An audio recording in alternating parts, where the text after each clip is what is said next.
Gabriel, pues tenemos el gusto, el placer de trabajar con Gabriel. Gabriel, desde hace 11 años.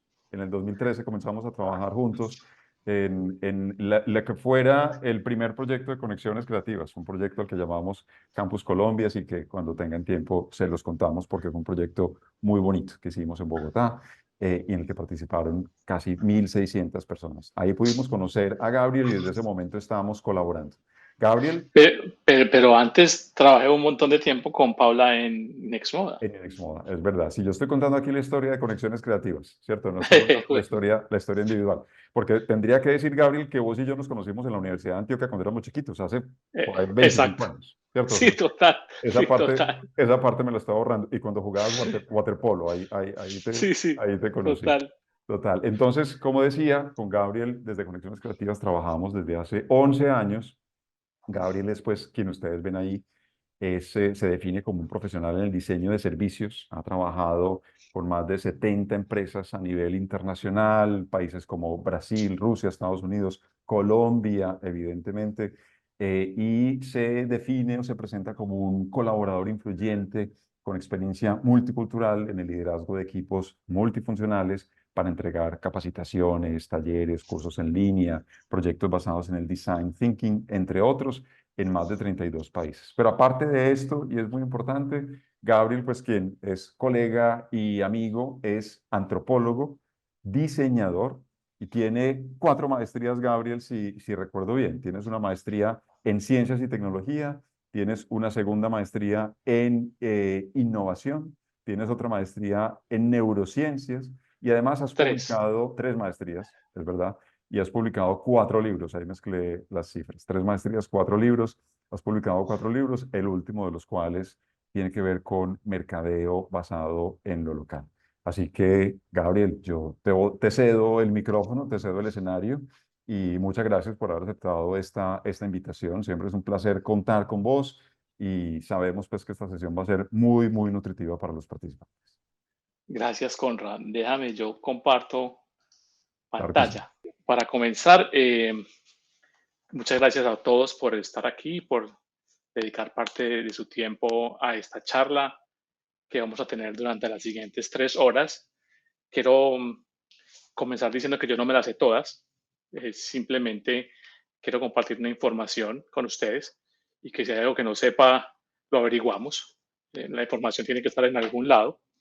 Y que vamos a mí no me gustan mucho las clases como magistrales, soy muy mal profesor, me gustan más los conversatorios, que tengamos una sesión más como conversatorio, entonces yo voy a dividir la sesión en dos, vamos a arrancar con una parte técnica muy harta, muy aburridora, que es básicamente necesaria para como localizarnos y ponernos en contexto, y ahí vamos a hacer un breakcito con como son como para mí son las 6 de la tarde, 48 minutos, ¿cierto? Como en una horita más o menos, vamos a hacer un break y ahí para que tengamos tiempo de ir al baño Perfecto. y volvemos y ahí tenemos un pequeño conversatorio que me gustaría escucharlos a todos, eh, o pues por lo menos quienes quieran participar. Y luego entramos a la parte final, como al cierre, porque voy a hacer muchas preguntas y quiero que escriban las preguntas que les voy a hacer. Si alguien se atreve en algún momento y quiere participar, bien, pero vamos avanzando porque tengo mucho, mucho, mucho de qué hablar. Además, tengo un problema muy grande y es que me gusta hablar, me gusta conversar. Me encantaría poderlos ver a la cara, estar con ustedes frente a frente. Me gusta más la sesión real en cuerpo físico, pero bueno, hoy la tecnología hace esos escenarios. Entonces, vamos a arrancar y vamos a ir yendo a través de este viaje. Esta charla que yo he llamado Influencia de oportunidades de la web 3.0 y la inteligencia artificial en las artes creativas. Entonces vamos a comenzar con una pregunta bien importante. Yo quisiera preguntarles a quién le pertenecen las creaciones musicales de Mozart, a él o a su piano. Quisiera que alguien se atreviera a pensar siquiera 2 minuticos y me dijera las creaciones musicales construidas. Este imán que están viendo ustedes es el piano original de Mozart. Y que ustedes me dijeran quién será el dueño de esas creaciones.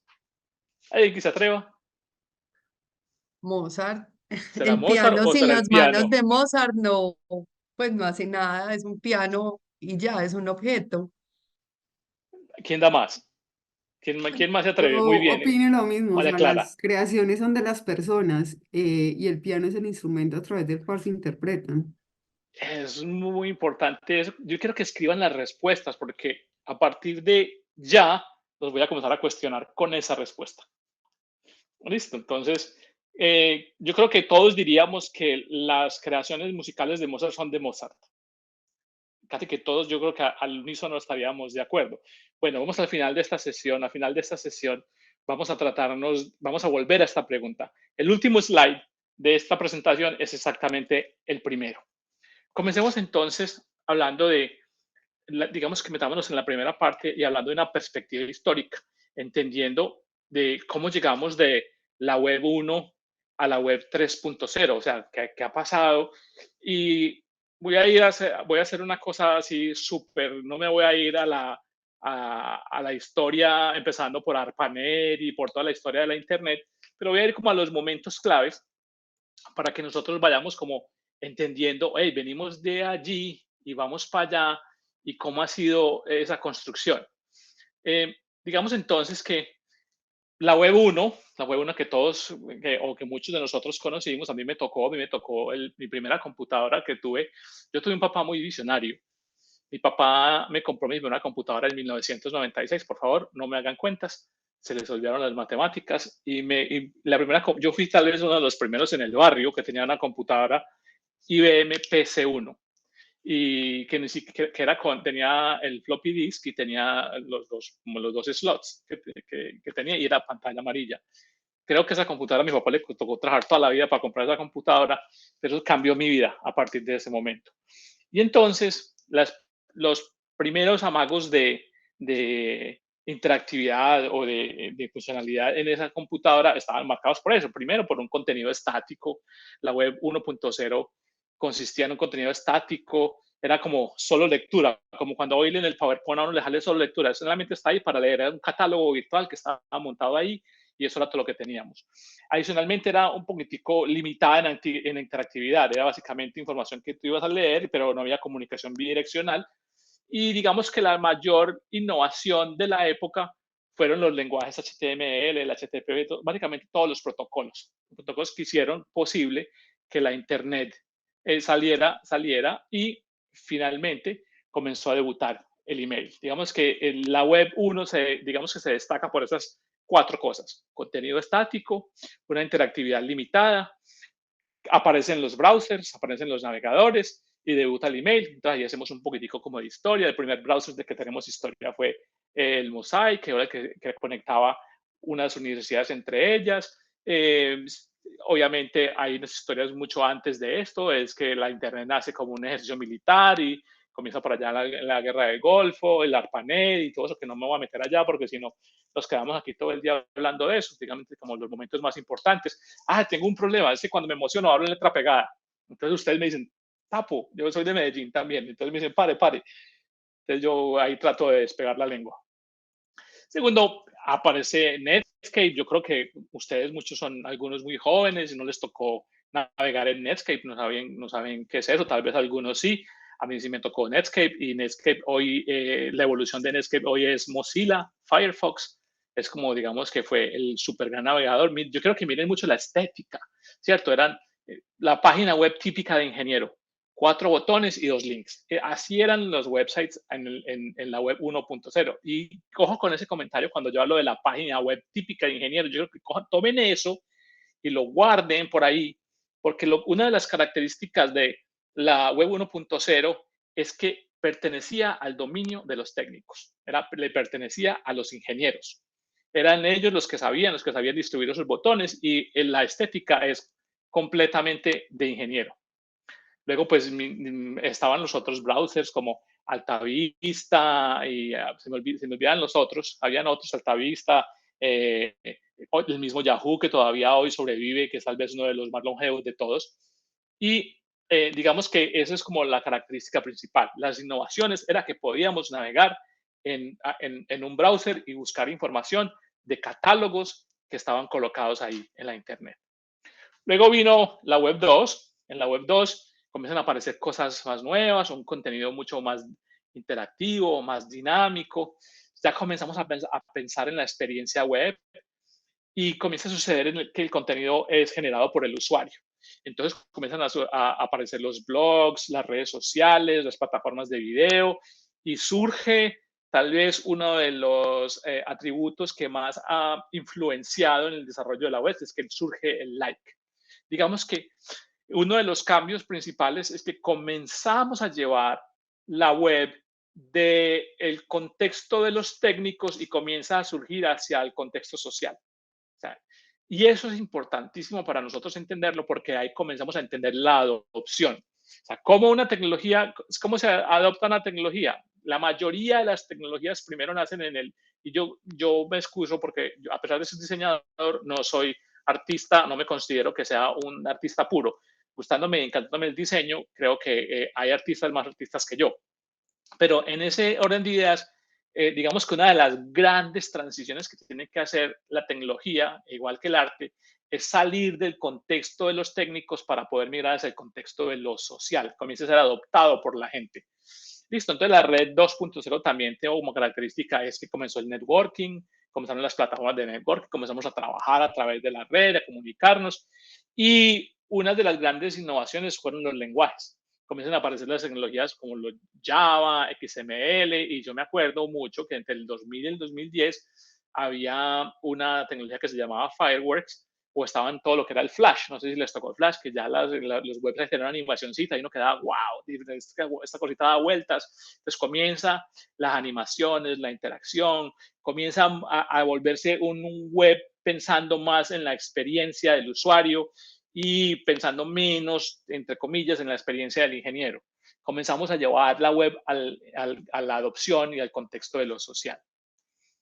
Entonces, claro, así lucían las primeras páginas como Facebook, eran ya un poquitico con ese look and feel un poquitico menos ingeniero. También tengo que presentarles excusas porque se me meten mucho los anglicismos. Yo vivo en Estados Unidos y uno al principio te caen gordos los anglicismos y después es inevitable. Termina montado y ya termina diciendo ready, printear y termina pasando un montón de cosas que después uno dice, por Dios, ¿qué estoy diciendo y qué estoy hablando? Me perdonan.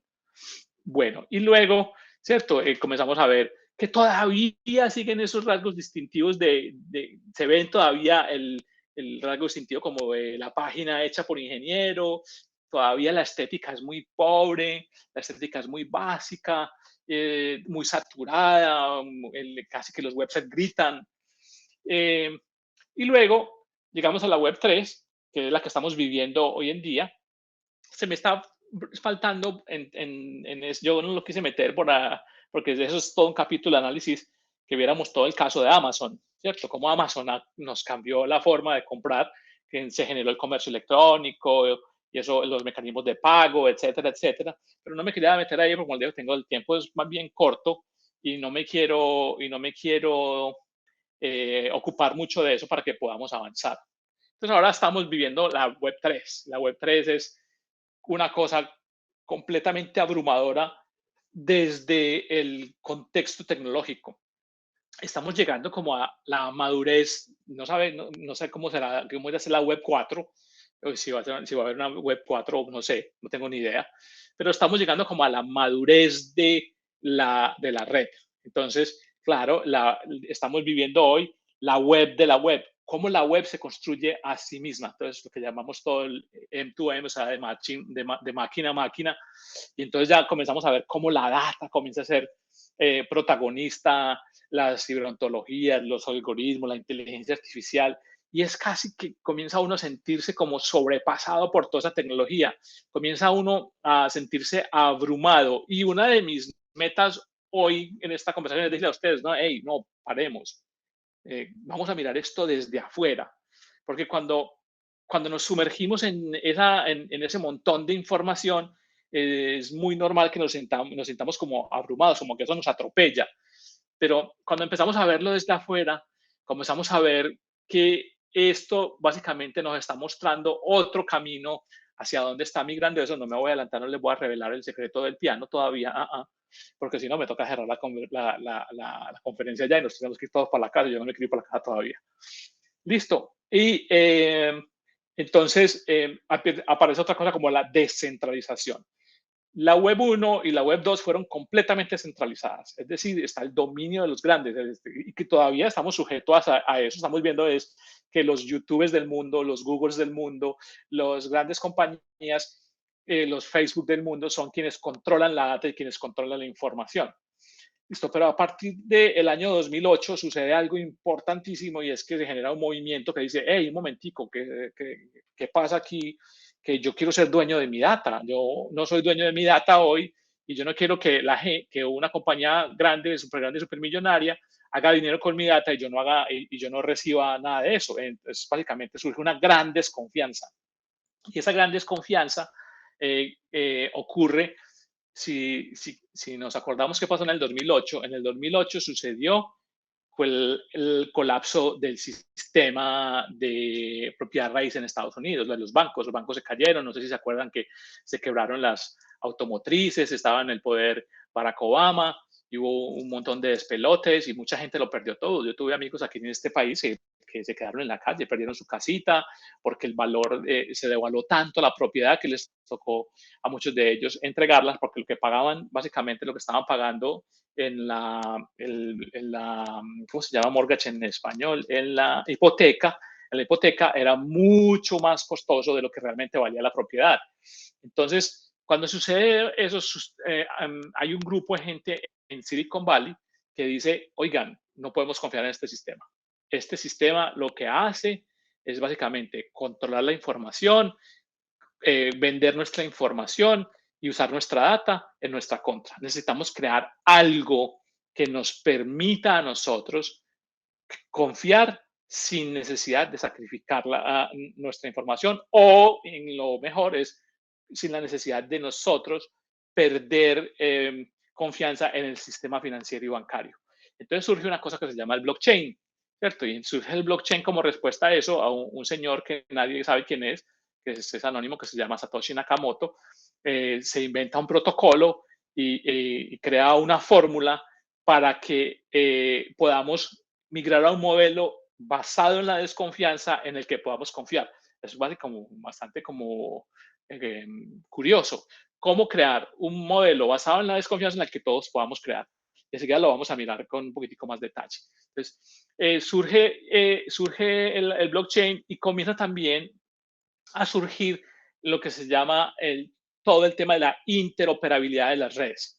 Y hay una eclosión de las pantallas. Explotamos para las pantallas. Es decir, antes nosotros mirábamos una sola pantalla, es decir, mirábamos la del ordenador en la web 1, si mirábamos una sola pantalla, no teníamos el teléfono inteligente. A partir del 2010, cuando nace el iPhone, nació en el 2009, comenzamos a mirar dos pantallas, y hoy en día estamos mirando múltiples pantallas. Hoy una persona en promedio puede mirar 6 pantallas. Entonces, hay una interoperabilidad, hay que ponerla a conversar a todos esos sistemas. Entonces comienza a surgir el movimiento del IoT, o sea, el Internet de las Cosas. Comienzan a surgir los contratos inteligentes, los protocolos API, los webhooks, y el mundo entra en toda una nueva era loquísima, donde la información comienza a convertirse en la moneda transaccional. Entonces nos tenemos que entrar un minutico y detenernos en el blockchain.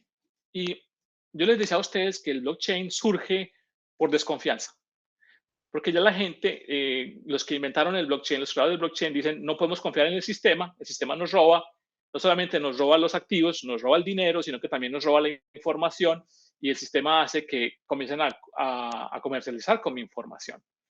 Y entonces se escribe el protocolo Satoshi. Es tal vez uno de los inventos más brillantes de este siglo. Yo creo que nosotros aún todavía no sabemos la dimensión tan importante que tiene el protocolo Satoshi. Es una cosa que yo creo que lo iremos ir viendo en los años por venir. Pero el protocolo Satoshi tiene básicamente yo no les quise poner sino 6, digamos que, características principales, para no enumerarlas todas, pero como las más importantes. La primera es que surge la descentralización. O sea que la información está en cualquier parte. Eso lo voy a explicar con el tema del Bitcoin. El Bitcoin es un caso de uso del blockchain. Y ahorita vamos a hablar un poquitico de eso, los casos de uso del blockchain. O sea, el Bitcoin no es el blockchain, el Bitcoin es un caso de cómo se puede usar el blockchain. Y entonces, al surgir la descentralización, mucha gente dice, no, pero si se prohíbe el Bitcoin, entonces se acaba el Bitcoin. Si Estados Unidos prohíbe el Bitcoin, o si Rusia prohíbe el Bitcoin, o si China prohíbe el Bitcoin, se va a acabar. Claro, los chinos han matado el Bitcoin como 500 veces. El Bitcoin sigue ahí, cada vez está más fuerte. ¿Por qué razón? Porque el Bitcoin puede existir hoy, o digamos que el blockchain puede existir hoy porque existe la red. Mientras haya una computadora encendida en el mundo, existirá Bitcoin y existirá la red. Porque la red se apoya en los cientos de miles de millones de computadoras distribuidas por todo el mundo. Esa es la gran diferencia. No es lo mismo que yo tenga, mi información la tenga Google en un data center, en una isla por allá, quién sabe en dónde, o que lo tenga allá en Silicon Valley, a que la información mía esté replicada por todo el mundo, y si se apaga el computador del Banco Central donde está mi información, pues no pasa nada porque la información está replicada en cientos de miles de millones de computadores. Lo segundo que Satoshi se preocupa es en decir, oiga, hagamos una cosa que sea inmutable, es decir, que no se pueda hackear, que no se pueda violar, que no se pueda duplicar, que no se pueda dañar, que no se pueda alterar. O sea, como yo no confío en el banco y el banco no confía en mí, y como entre dos personas no nos confiamos entre nosotros, entonces hagamos que este sistema que estamos creando, basado en la desconfianza, no pueda ser modificado. Una vez que tú y yo pactemos algo, eso es escrito en mármol, eso es inamovible, inalterable. Y esa condición de la inmutabilidad es lo que le da uno de los grandes valores al blockchain, la posibilidad de que la información no se pueda cambiar. Hay cientos de casos súper bonitos. Estos días conocí un caso de una chica que fue abusada sexualmente y cogió su caso de abuso sexual y lo puso en el blockchain, lo metió en un contrato inteligente, y hoy en día es famosa por eso, porque nadie puede alterar esa información que ella consignó ahí. Entonces, esa es una de las particulares, de las cosas importantes del blockchain. Otra cosa que también se diseñó en el blockchain es que fuera transparente, es decir, que todo el mundo lo pudiera ver. Hay un pensamiento popular que circula mucho en las redes, y es que dicen que no, que es que las criptomonedas son usadas para cometer crímenes y son usadas para extorsionar o para lavar dinero, para todo. Y entonces la pregunta que yo hago es, bueno, perfecto, sí, eso puede suceder, pero cuénteme, antes del blockchain, ¿cómo se pagaban los secuestros? ¿Con qué los pagaban? Antes del blockchain, ¿cómo pagaban las extorsiones? Antes del blockchain, ¿cómo se financiaba el terrorismo?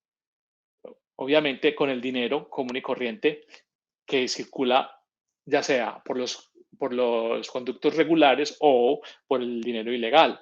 O sea que el blockchain no es el vehículo preferido y utilizado hoy para eso, y no se le puede achacar que sea únicamente hecho para eso por una sola razón. Todas las transacciones que se ejecutan en el blockchain son transparentes, todas son visibles. Yo quisiera saber cuántos bancos hoy hacen que las transacciones de los clientes puedan ser vistas por el público. La verdad, todos sabemos la respuesta, ninguna. Pero cualquier transacción que usted haga en el blockchain o cualquier dirección del blockchain es pública. Otra cosa que también vino, que sí, me estoy deteniendo aquí un poquito porque necesitamos entender esto para entender la Web3, ¿cierto? Si está muy maluco, me dicen. Otra de las condiciones que se creó para crear el blockchain es que fuera consensuado. O sea, que no fuera la decisión de una entidad central, que no dijera, hay un banco central que es el que dicta la ley, y entonces, para que las cosas se cumplan, tenemos que reunir a los presidentes de ese banco para que se pueda ejecutar esta acción. No.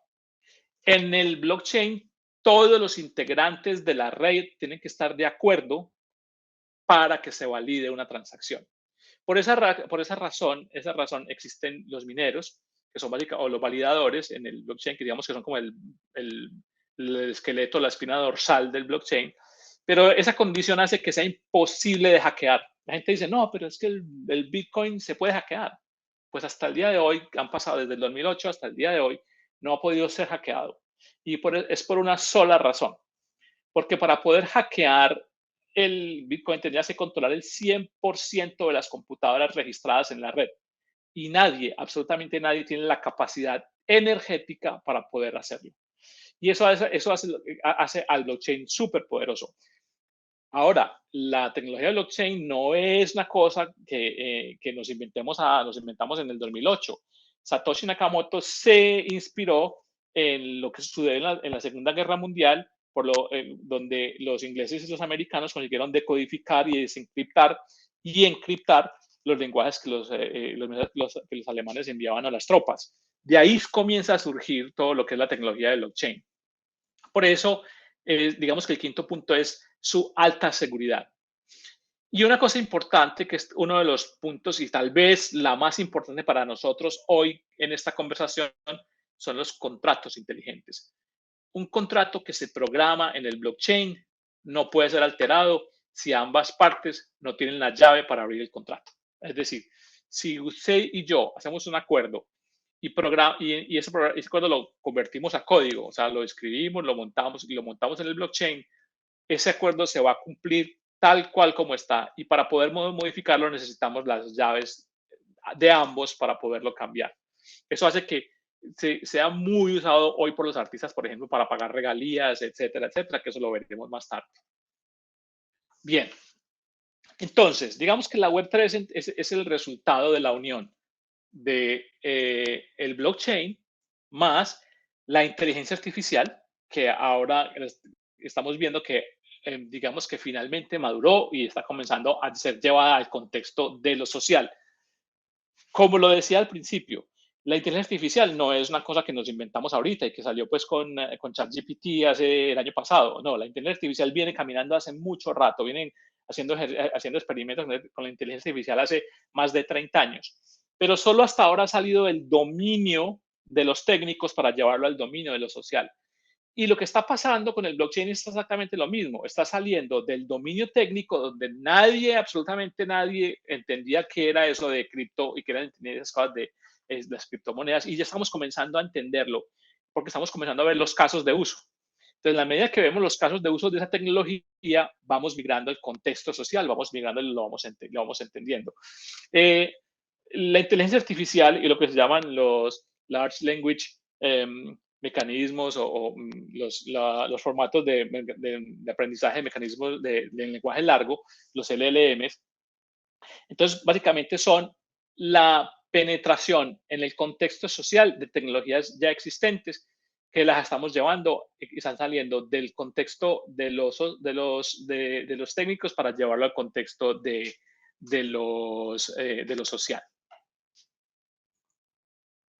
Y también estamos viendo que está comenzando a generarse una interoperabilidad entre los blockchains. Entonces, cuando surge Bitcoin, el primer blockchain, y quiero explicar una cosita que se me estaba saltando. ¿Qué es Bitcoin? ¿Cómo se entiende qué es Bitcoin y eso por qué se convierte en un depósito de valor y por qué la gente paga $60,000 por un Bitcoin? La tecnología de blockchain funciona muy fácil. Yo voy a ponerles un ejemplo como de escuela, porque eso inmediatamente lo vamos a entender. Imagínense que nosotros contratamos un profesor de matemáticas. Listo. Entre todos nosotros que estamos aquí en este auditorio hoy, 28 personas, contratamos un profesor de matemáticas para que nos resuelva ecuaciones de matemáticas. Y ese profesor de matemáticas le vamos a decir, cada vez que usted resuelva una ecuación, nosotros le vamos a pagar. Listo, le vamos a pagar $1 por cada que usted resuelva una ecuación. Pero adicionalmente, lo importante es que ese peso no existe. Nosotros te vamos a pagar con billetes de hágase rico, con billetes de monopolio. Yo no sé si esto gana, yo voy a hágase rico cuando estaba chiquito, yo no sé si eso todavía existe, pero hablemos de monopolio. Te vamos a pagar con billetes de monopolio. Pero nosotros por consenso, los 31 que estamos en esta sala, decidimos que con ese billete de monopolio que le vamos a pagar a ese profesor por resolver las ecuaciones de matemáticas, lo vamos a aceptar como un mecanismo válido para pagar bienes y servicios. O sea, si nosotros 31 tenemos una panadería, una carnicería, una tienda de ropa, entre nosotros por consenso decidimos que vamos a aceptar ese billete de hágase rico o de monopolio como un mecanismo de valor para que ese profesor pueda mercar, para que ese profesor pueda pagar su renta, pueda pagar la cuota de su carro, etcétera, etcétera. Bueno, Bitcoin y casi todas las criptomonedas son la moneda con la que se le paga a la red, con la que se le paga a la red. Es un token con el que se le paga a la red que por consenso miles y ahora millones de personas aceptamos que es un refugio de valor. Y con ese valor se puede intercambiar por moneda para hacer transacciones comerciales. Eso es como la filosofía básica de las criptos y la filosofía básica de los tokens con los que se remunera la red. O sea, recuerden que para que exista en las criptos tiene que existir la red, tienen que existir las computadoras prendidas, que básicamente lo que están haciendo esas computadoras es resolviendo ecuaciones. Es el profesor que tenemos que está resolviendo ecuaciones de matemáticas. Y esas ecuaciones de matemáticas se van complejizando cada vez que se resuelve una. Entonces, nuestro profesor de matemáticas del colegio le decimos, profesor, 1 más 1, él va a decir 2, entonces le decimos, listo, profesor, para la próxima ecuación, usted le va a sumar al 2 el 1 y le va a sumar 1 y entonces va a ser 2 más 1, 3. Entonces después le vamos a decir, usted le va a sumar el último número que es 2, entonces 3 más 2, 5, después le va a sumar a 5, le va a sumar el 3, entonces ya es 8 y comienza a crecer de esa ecuación. Y va a llegar un momento en que esa ecuación va a ser tan grande y tan difícil de resolver que no la podemos resolver con operación matemática humana. O sea, a la escala que ha llegado ese problema de matemáticas para resolverse, no lo podemos resolver con cómputo humano y necesitamos que una computadora lo resuelva. Y eso es básicamente lo que hacen las computadoras que hacen criptomonedas, resolver ecuaciones de matemáticas extremadamente grandes y complejas que, por ejemplo, de la primera ecuación a la que estamos hoy ya va como, no sé, 39 trillones de dificultad y cada vez la va haciendo más difícil. Listo, eso es importante tenerlo en cuenta. Entonces, una vez que sale el blockchain de Bitcoin, comienzan a surgir otros blockchains. Comienza a surgir el blockchain de Ethereum, comienza a surgir el blockchain de Solana, de Uniswap, y comienzan a salir un montón de otras monedas, si se quieren ver así. Recuerden, las monedas son casos de uso del blockchain, no son lo único que hacen. Y la gente que está en la calle dice, oiga, ¿y cómo hago yo para cambiar Solana por Bitcoin? Entonces comienza otro problema que ya lo vivimos con la web 1, que es con la web 2. Es cómo hago para conectar una plataforma de Internet con otra plataforma de Internet, porque la Internet, recuerden, no es una sola red, son un montón de redes conectadas. Entonces, ¿cómo hacemos para conectar eso? Entonces, comienzan a surgir las plataformas de interoperabilidad, las que permiten conectar una plataforma con otra para hacer transacciones comerciales. Listo. Bueno, entonces, ¿dónde estamos en términos de blockchain? De la misma manera, análogamente, como sucedió con la web 1, la web 2 y la web 3, en este momento estamos en lo que se llama la capa 3 del blockchain, el layer 3. O sea, si tenemos en inglés lo van a ver ustedes. A mí a veces me gusta dejar los conceptos en inglés porque yo sé que muchos de ustedes son curiosos y quieren ir a consultar. Entonces, si yo les digo la capa 3, probablemente eso no salga, pero si yo les digo el layer 1, el layer 2 y el layer 3, ustedes van a tener ahí una información más expedita para ir a buscar. Entonces, digamos que estamos en la transición y evolucionando del layer 1. El layer 1 es, digamos que el protocolo Satoshi, ¿cierto? Es cuando se crea conceptualmente, digamos que es la teoría, ¿cierto? Se crean los principios, cómo va a funcionar, se crean los principios fundamentales, las reglas de la tecnología. Luego viene el layer 2, que es básicamente como los sistemas de escalabilidad y de validación, ¿cierto? Las pruebas, lo que llaman de proof of work, la prueba de trabajo o la prueba de stake, la prueba de participación dentro del layer. Básicamente son mecanismos de validación de las transacciones, cómo puedo conectar una red con la otra. Y después viene el layer 3, que ya lo que está mostrando es, oiga, salgamos del mundo de los técnicos, salgamos de allá del mundo de los técnicos, de los que hablan en código fuente. Acuérdense de cuando les mostraba ahorita la web 1, de eso que son puros links y puros botones, y vayamos al mundo de la adopción, al mundo de lo social. Entonces ya comienzan a surgir las aplicaciones, a cosas que son más tangibles y mucho más amigables para la gente común y corriente. Y entonces, que tanto hemos hablado del Monopoly, imagínense el Layer 1 como el concepto de juego de Monopoly. Bueno, nos sentamos aquí, entonces el concepto es que listo, vamos a crear un juego que se llame Monopoly, y entonces ese juego que es un tablero cuadrado y que tenga como unos atributos especiales, y es, básicamente eso es el Layer 1, como la conceptualización, la escritura del plan, básicamente, si lo queremos ver de esa manera. Luego viene el Layer 2, que son las reglas del juego. Bueno, listo, para jugar Monopoly hay unas reglas. Entonces se juega con un dado, cuántos participantes, cómo interactúan esos participantes, ¿cierto? ¿Qué pueden hacer y qué no pueden hacer?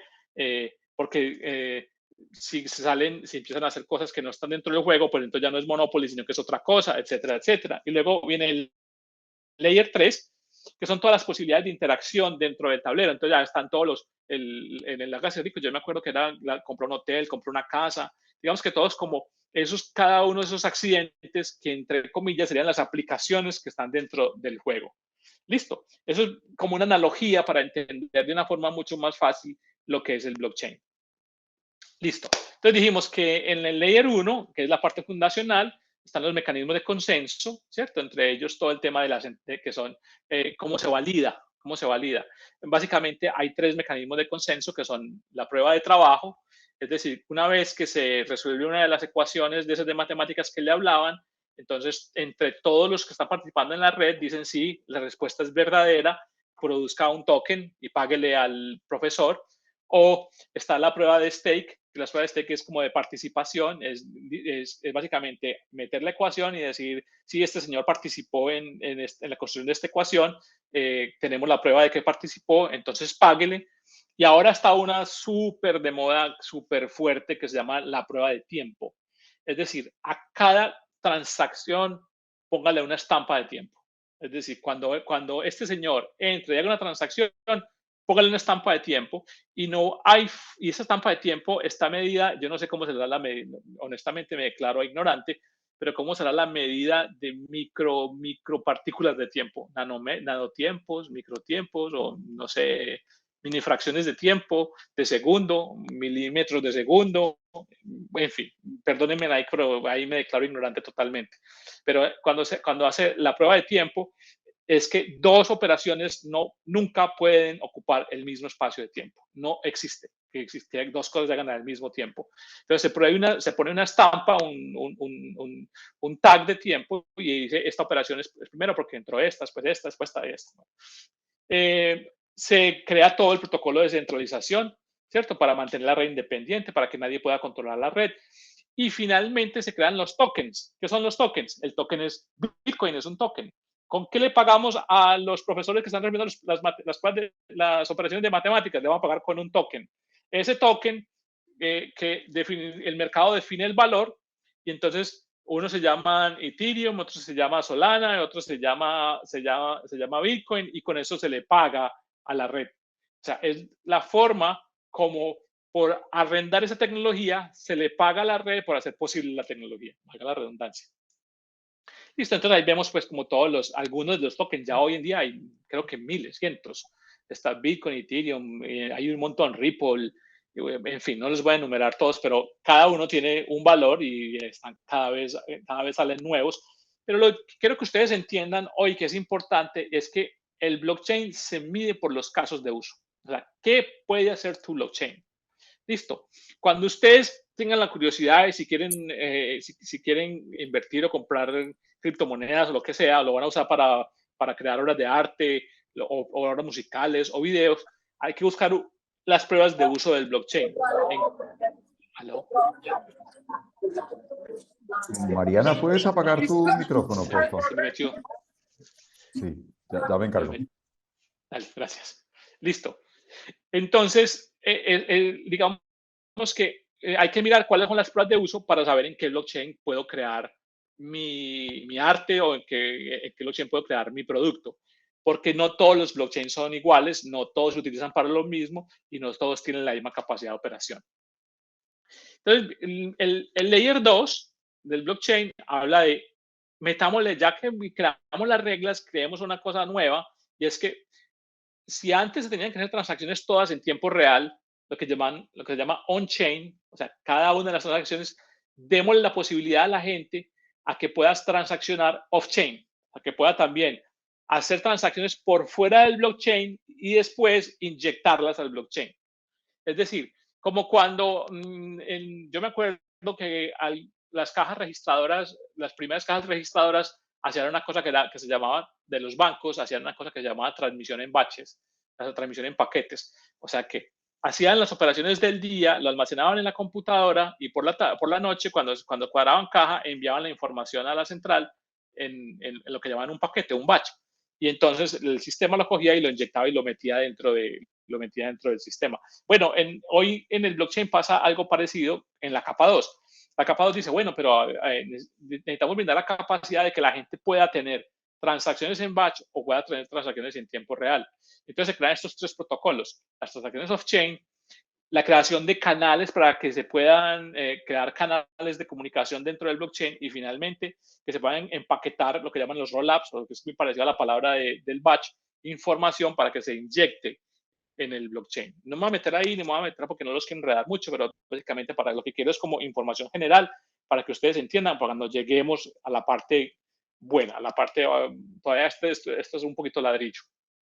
Listo, entonces ahí vemos que básicamente están lo que es metidos dentro del protocolo, están los exchanges. ¿Qué son los exchanges? Las casas de cambio, si queremos verlo así, las casas de cambio. ¿Dónde puedo comprar criptomonedas? Entonces están los Coinbase, los Binance y todos ellos que hacen parte todos de la capa 2.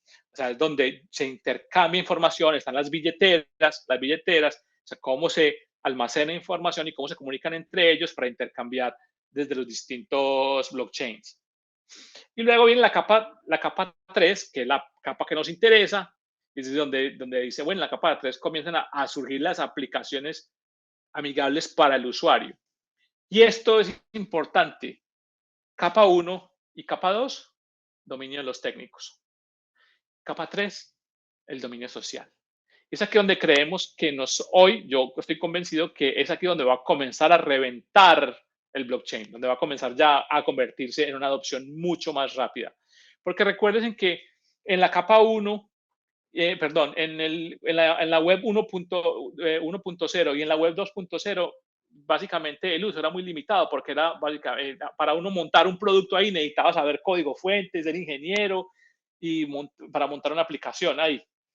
Solo hasta que se crearon los productos del web 3.0, que ya digamos que son automatizados, se conversan con todo, que no tienes que ser ingeniero, inclusive no necesitas saber código fuente, ya puedes crear productos sobre eso.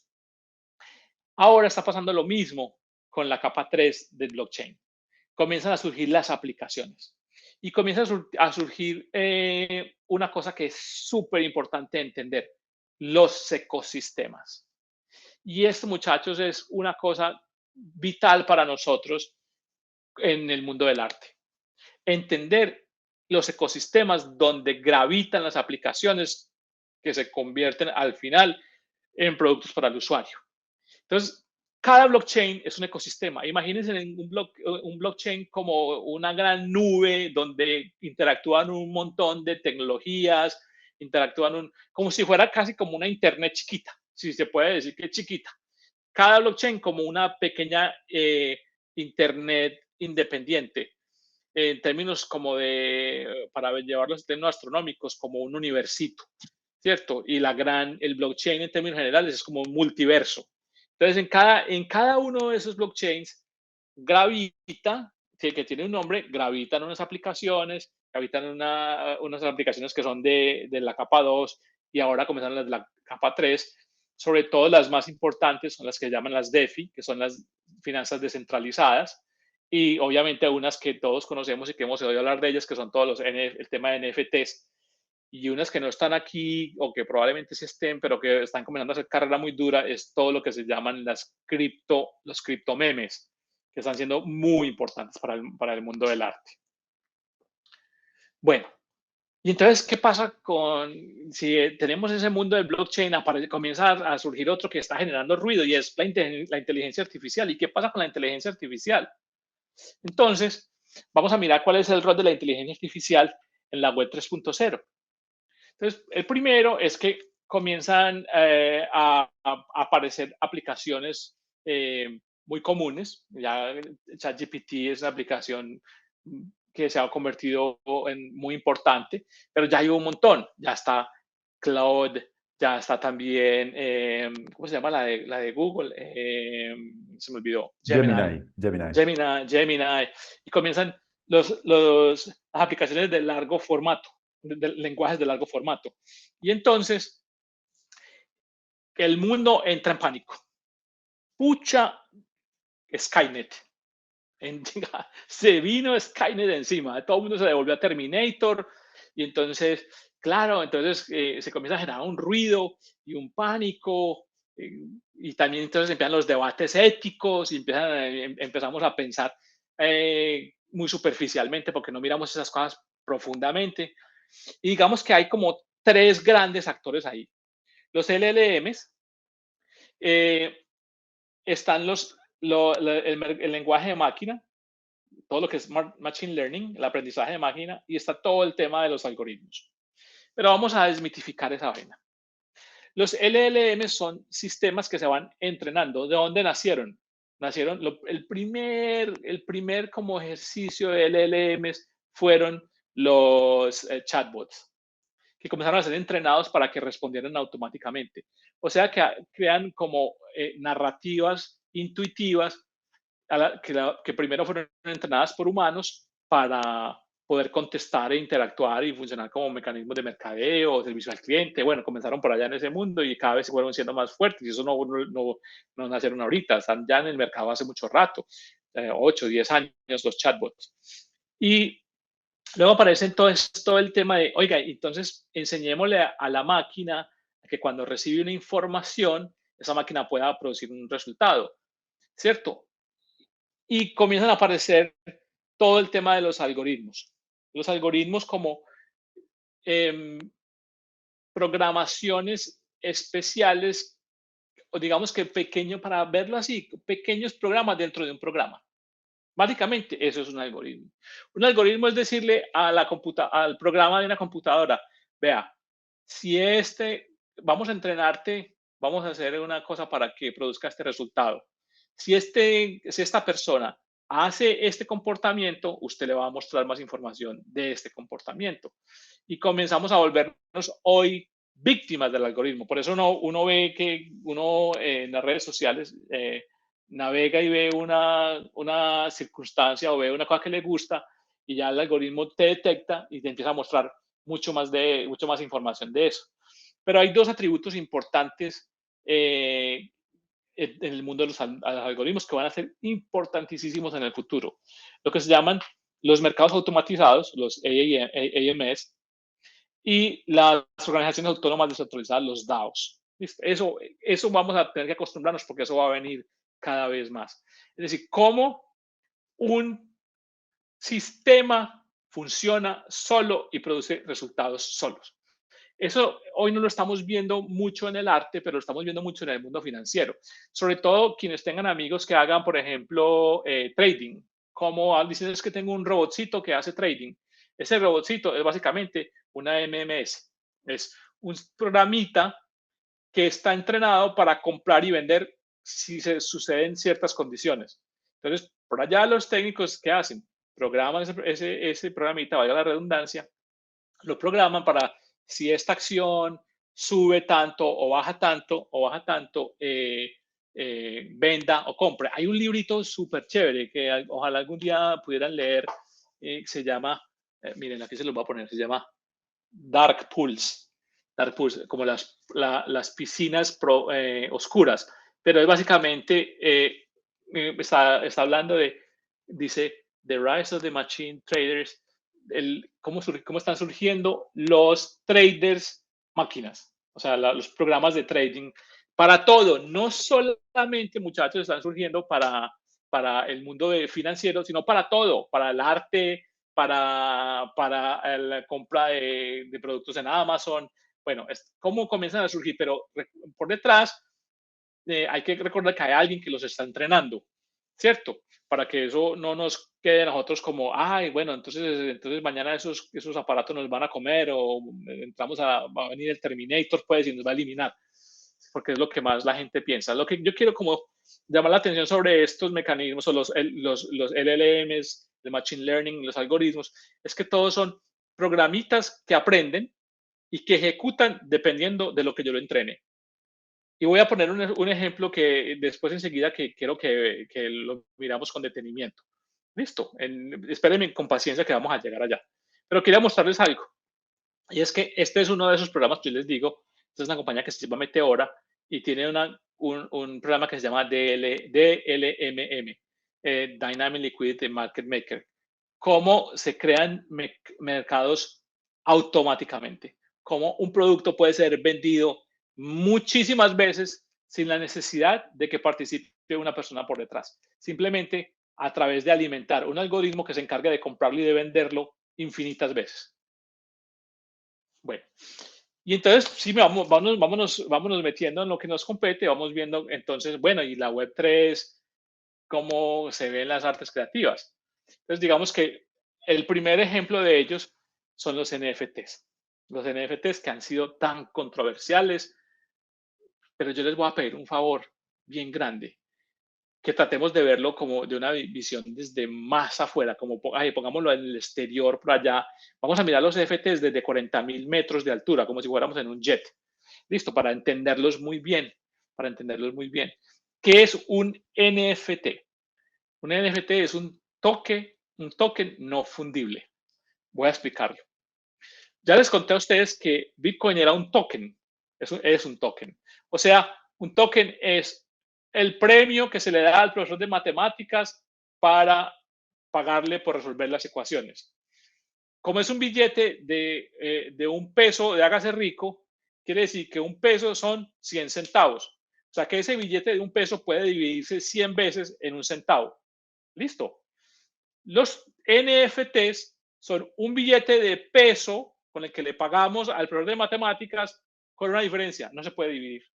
No se puede partir en pedacitos más chiquitos, ni se puede intercambiar por otro peso igual, porque se parte de la premisa de que son únicos y exclusivos. O sea, ese token no es comparable con otro en valor, no es comparable con otro en valor, ni se puede subdividir en pequeños tokens más chiquiticos. Entonces, el mundo de los tokens se divide como en tres grandes productos. Los tokens llamados como security, en español es muy difícil traducir los securities como porque no son seguridad, son como bienes valores. Listo, o sea, los tokens que se pueden convertir en activos, entre ellos Bitcoin, Ethereum y todas las criptomonedas, son esos como securities o papeles que tienen algún valor transaccional y que son fungibles, se pueden partir en pedacitos. En un Bitcoin se puede partir en 1.000.000 de satoshis, o sea, como 1.000.000 de centavos de Bitcoin, para entenderlo de esa forma. Se pueden dividir en pequeñas unidades mucho más chiquitas, o sea que uno puede comprar una 100 milésima parte de eso. Segundo, existen otros tokens que se llaman los tokens de utilidad. Esos son muy interesantes, muchachos, y súper importantes en el mundo del arte. Se llaman utility tokens porque se usan para comprar productos, servicios o infraestructuras e inclusive obras de arte. Voy a ponerles un ejemplo. Vamos a suponer que yo me compro un Dalí, que tengo la plata para comprarme un Dalí. Y entonces digo, yo quiero que cualquier persona, independientemente de su estrato y de su condición social, pueda comprar una porción de este Dalí. Entonces lo que hago es un token de utilidad. Hago un token de utilidad, se llama un utility token, y digo, voy a partir este Dalí en 1.000.000 de unidades para que cualquier persona pueda comprar $20 o 500 pesos o 1.000 pesos, lo que quiera pueda comprar. Cualquier persona pueda invertir en esta obra de arte, en esta casa o en este hotel o en este invento que estoy haciendo. Listo, esos utility tokens son básicamente hechos para vender productos, o para darle la posibilidad a la gente que pueda invertir libremente en lo que hoy se llama tokenización de activos. Y entonces ahí están los tres. Están los NFTs, están los utility tokens y están los security tokens, que son básicamente los que son usados como transacción o como moneda. ¿Pero qué es un token? Un token no es una cosa más que una dirección en el blockchain. ¿Se acuerdan que uno tenía su dirección URL? ¿Se acuerdan que uno tenía que uno tiene su dirección IP, que es única, que es que cada uno de las pantallas o los equipos que ustedes tiene una dirección IP? Bueno, un token, perdón, sin importar la cosa, tiene una dirección del token que es única, exclusiva, y que esa dirección corresponde a un contrato inteligente. Es decir, pues vamos al caso del DALI. Vamos a hacer un token para subdividir este DALI en miles de posibilidades para que la gente pueda invertir desde $1 en este DALI. Para eso hay que crear un contrato inteligente. Y con ese contrato inteligente se crea el token con una dirección en el blockchain donde se va a guardar toda esa información que es pública y que todo el mundo la puede ver. Y eso se puede comunicar a través de un código QR. Si quieren mirar ahí les puse un NFT. Si quieren escanearlo con su teléfono, háganlo para que lo miren y vean cómo funcionan. Listo. Entonces, en conclusión, un token posee una dirección de una billetera, una dirección en el blockchain, y está respaldado contra un contrato inteligente. Listo. Entonces, los NFTs son activos digitales únicos que representan la propiedad de un ítem o de un contenido específico en la blockchain. Listo. Ya dijimos que los NFTs no son fungibles, a diferencia del Bitcoin, de Ethereum o de los utility tokens. No se pueden intercambiar uno a uno. Y al mismo tiempo, son un certificado de propiedad. Listo. Un NFT me da un certificado que me dice, sí, señor, usted es el propietario, porque acuérdense que está respaldado contra un contrato inteligente, usted es el propietario de esta obra de arte, o certificamos que usted hizo esta obra de arte. Listo. Y que esa información está guardada en el blockchain y que absolutamente nadie la puede modificar si no tiene las llaves. Y una cosa importante, genera trazabilidad. Cada modificación que se haga genera un nuevo registro, porque es muy fácil, sería muy fácil, yo entro, borro el nombre de Pepito Pérez, lo cambio, le quito el valor, hago trampa, lo cambio las condiciones del contrato y chévere, listo. Nadie me va a pillar. Amigos, recuerden que esto nació en la desconfianza. Cada cambio queda registrado. O sea, se cambió de aquí para allá, pero no se puede borrar la anterior. Y yo puedo ver todos los cambios hacia atrás desde el día que se creó el contrato inteligente. Y entonces ahí venimos a los artistas que han comenzado a utilizar esa tecnología de los NFTs para su trabajo. Y nos encontramos el caso de Mike Winkelmann, también conocido como Beeple. Yo no sé si ustedes lo han conocido, lo escucharon, no han sabido de él, pero Beeple es un artista norteamericano. Él mismo se hace llamar a él mismo Digital Artist. O sea, que él es un artista del mundo físico y digital. O sea, que él trabaja como en tratar de juntar esos dos mundos. Ahí les puse un link de YouTube donde pueden ver un poquito la historia. Yo quería mostrarles videitos y cosas así más, pero el tiempo que tengo es muy cortico y ya estoy sobregirado en tiempo. Entonces, tengo que acelerar un poquitico. Listo. Y él comenzó haciendo música digital. La historia de este man es súper apasionante. Este man es un nerd, súper nerd, metido en el mundo digital, estudió ingeniería de sistemas, eso no le gustaba el arte. Entonces se volvió, comenzó a estudiar diseño gráfico, empezó a hacer diseño gráfico y un día dijo, voy a comenzar a publicar una obra de arte todos los días hasta que haga 5,000 horas de arte. y comenzó en el año 2007 a hacer obras de arte y a publicarlas digitalmente. Y lo hizo durante 14 años sin parar ni un día.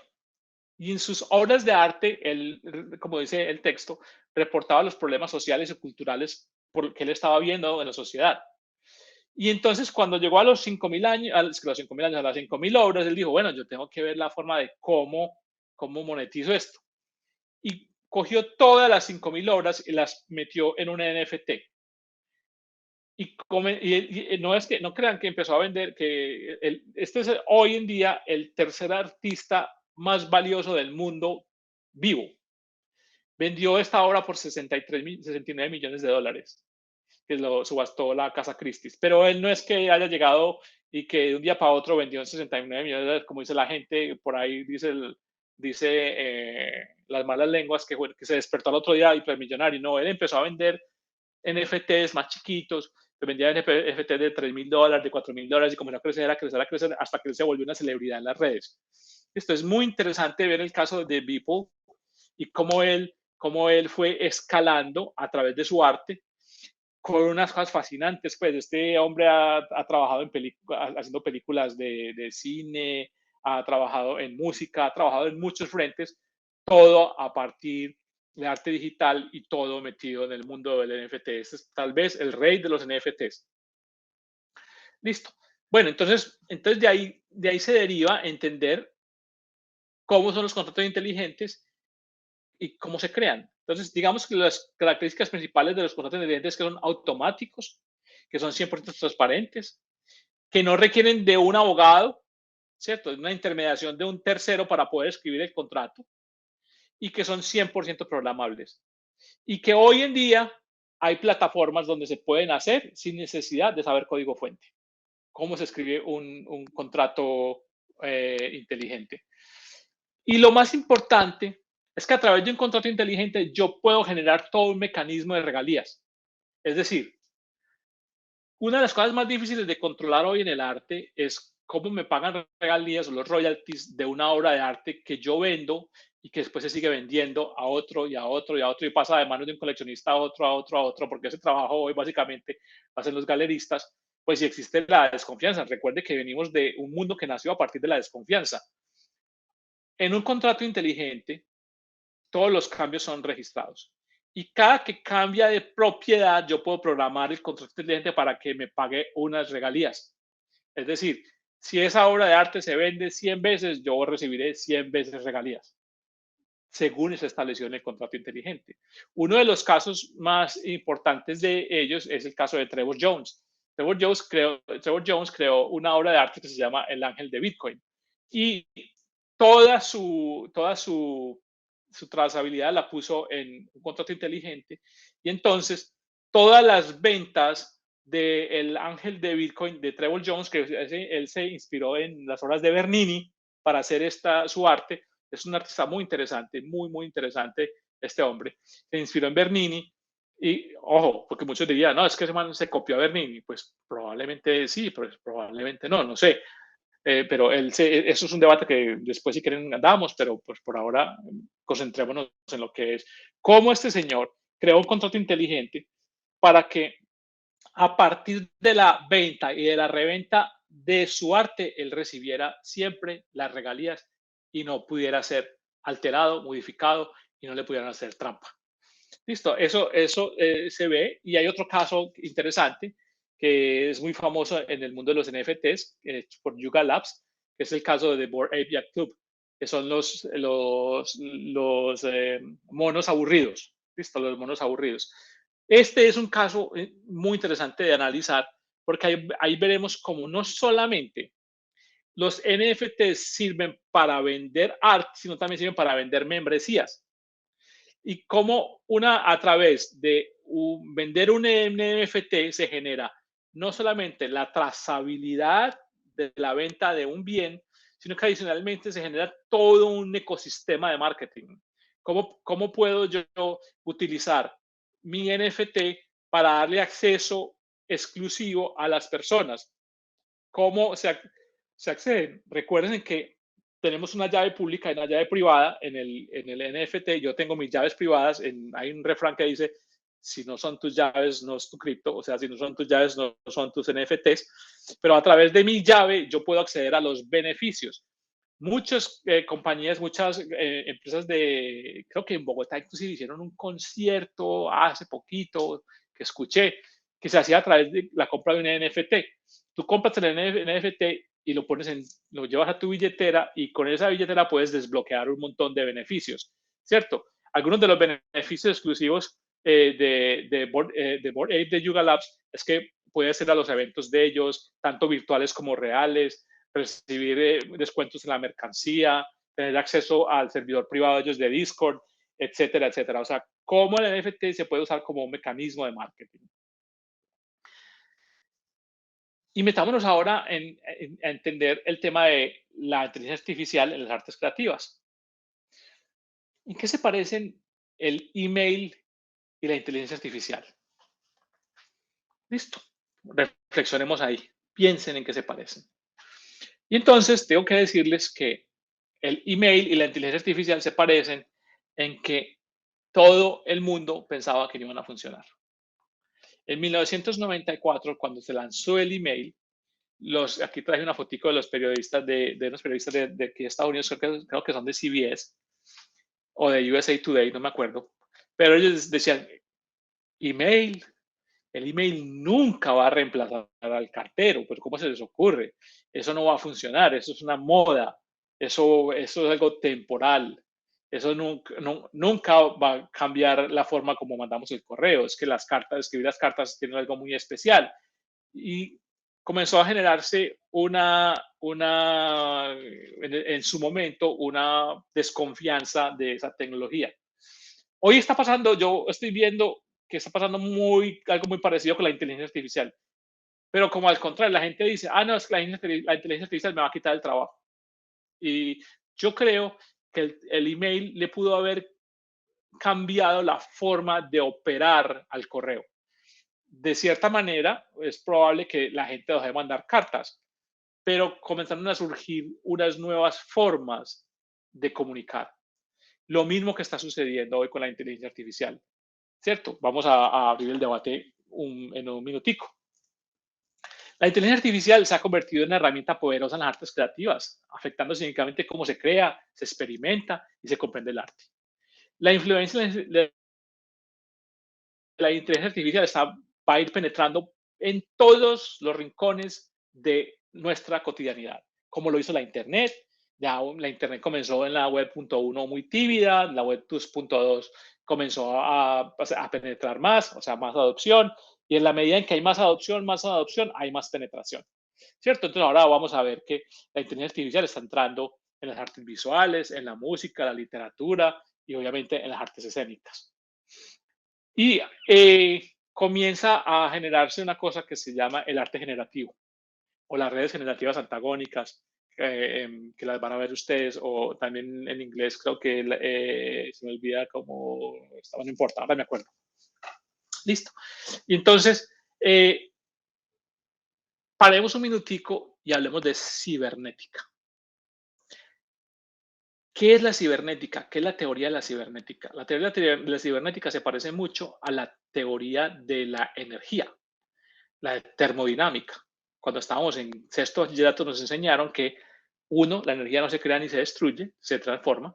Segundo, todo proceso energético es un proceso entrópico, o sea, todo lo que es un proceso de energía produce entropía. Y el tercero es que no se puede crear energía sin energía como materia prima. No existe la energía creada de la nada. Bueno, con la información pasa más o menos lo mismo. Primero, la información ni se crea ni se destruye. La información, la data que crea información se transforma. Segundo, todo proceso de información produce entropía. Todo proceso de información produce caos o produce desorden, si queremos verlo de esa manera. Y lo estamos viviendo y lo vemos todos los días en un mundo cada vez más informado.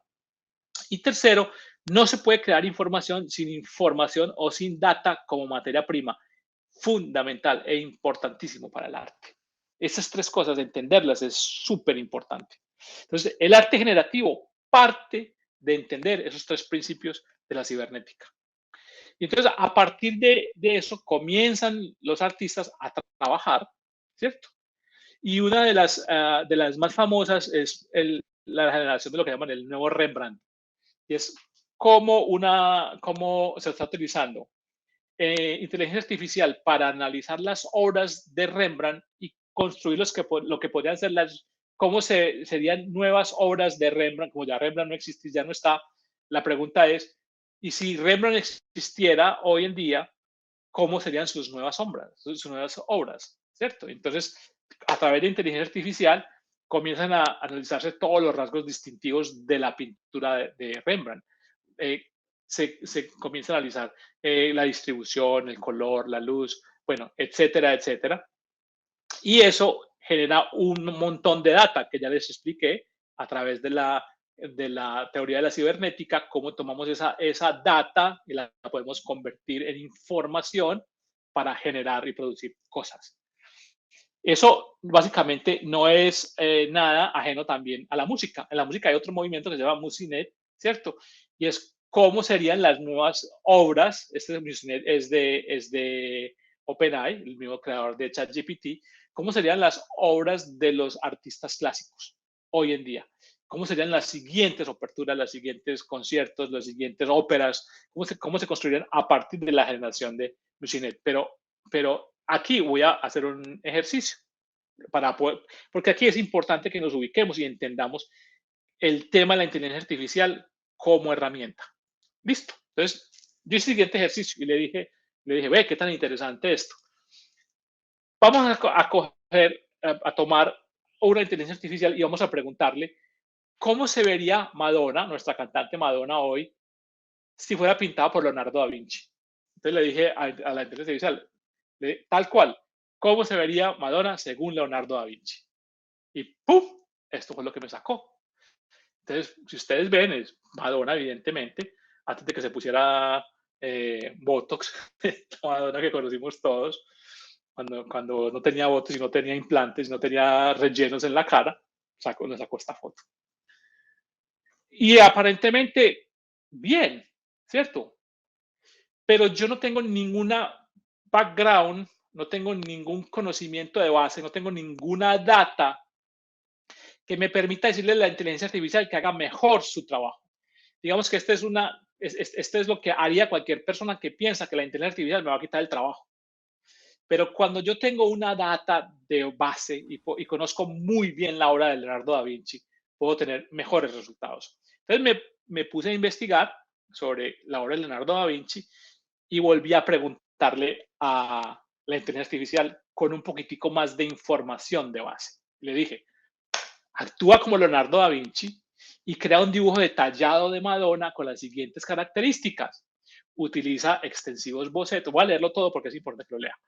Extensivos bocetos preliminares caracterizados por una exploración detallada de la composición, la anatomía y la perspectiva, manteniendo una profunda comprensión de la anatomía humana para lograr proporciones precisas y poses dinámicas.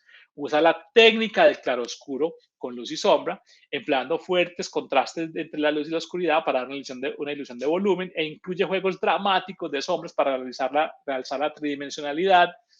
Mezcla los colores usando la técnica de esfumato, manteniendo los tonos suaves, sin bordes duros y creando una transición suave entre luz y sombra, especialmente para representar los rasgos faciales. Utiliza tonos tierra apagados, favoreciendo los colores como ocres, marrones, verdes, para crear una atmósfera naturalista, enfatizando el realismo. Aplica las capas finas y translúcidas de la pintura o esmaltes para lograr profundidad, sutiles variaciones de color, e incluye detalles ricos y sutiles capturando las texturas intrincadas de la piel, el cabello y las telas, así como el juego de luz y de las diferentes superficies. Y ¡pum! Y si ustedes ven, esto es muy distinto a eso. Conclusión. La inteligencia artificial, si yo quiero que la inteligencia artificial funcione en mi beneficio, necesita un conocimiento de base para que funcione y logre hacer cosas extraordinarias. Si yo no tengo un conocimiento de base, si yo no sé nada acerca de un producto, la inteligencia artificial lo que va a hacer es un producto mediocre que no tiene nada extraordinario. Pero si yo conozco muy bien la obra de Leonardo da Vinci, le puedo decir, inclusive puedo ir en mucho más detalle. Y si adicionalmente tengo la data, como ustedes vieron en el Rembrandt, de calcular la profundidad, el color, el tono, la calidez, todo eso, voy a generar una obra de arte distinta. Y permítanme usar la palabra obra de arte. Y entonces ahí comienzan a aparecer los artistas que tienen ese conocimiento de base y que comienzan a generar obras de arte a partir de la inteligencia artificial. Y en uno de los casos es Mario Klingemann. Entonces, Mario Klingemann toma toda la información acerca de los artistas contemporáneos modernos, perdón, los artistas contemporáneos clásicos, y comienza a crear redes neuronales y comienza a producir, a alimentar algoritmos, lenguaje de máquina con esa información que él construye. Y crea una colección llamada Memories of Passersby, o sea, como las memorias de los caminantes. Y ustedes ven, lo que pueden ver es que tiene dos pantallas y ahí en ese que parece como una radiolita, ahí tiene metida una computadora, pero esa computadora la tiene alimentada con la información de base que él tiene y lo que hace es producir obras de arte dinámicas, casi que infinitas, que se van reinventando a sí mismas. Es como si tuviéramos, entre comillas, el retrato de la Gioconda, si se me permite utilizarlo, que va mutando y va cambiando, pero va mutando y va cambiando con la información que el artista le está imprimiendo. No es simplemente el Gabriel Beuys de conocimiento de base para ello, ¿cierto? Y entonces este hombre comienza a crear unas cosas loquísimas, unas cosas súper pesas, juntando información de otros artistas, alimentándola. O sea, no es simplemente un hombre que llegó y se sentó en la computadora y le metió un query, sino que tiene que pegarse una súper, hiper, mega estudiada, levantando información y programando ese sistema para que produzca obras de arte importantes. Ahí, por ejemplo, estamos viendo que hay como un Miró, hay unas características, unos rasgos descriptivos de lo que hace Miró, creo. Yo no soy muy experto en el tema. Bueno, y luego aparece otro personaje que es Refik Anadol. Refik Anadol es un diseñador, es turco-estadounidense, y este hombre caminando sobre lo mismo, el mismo principio, creando algoritmos, procesando grandes cantidades de datos.